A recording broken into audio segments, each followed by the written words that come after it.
এখন আমরা দেখব শতকরার একটি অঙ্ক।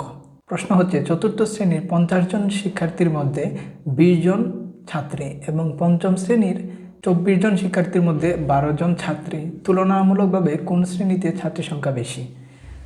তো এখানে যেহেতু নির্দিষ্ট কোনো কিছু নেই তুলনা করার জন্য, সেহেতু আমাদের এটা কঠিন হয়ে যাবে বের করা। তো আমরা কি করব, 100-র সাথে ছাত্রী সংখ্যা তুলনা করব।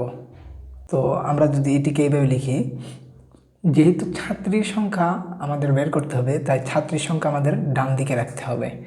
তো আমরা যদি লিখি 50 জনের মধ্যে ছাত্রীর সংখ্যা হচ্ছে 20 জন, এটা হচ্ছে কি চতুর্থ শ্রেণীতে, তাহলে একজনের মধ্যে কতজন? একজনের মধ্যে হবে কম, তাই কম হলে হবে ভাগ, এবং 100 জনের মধ্যে বেশি হবে, তাহলে হবে গুণ 2, হবে কত? 40 জন।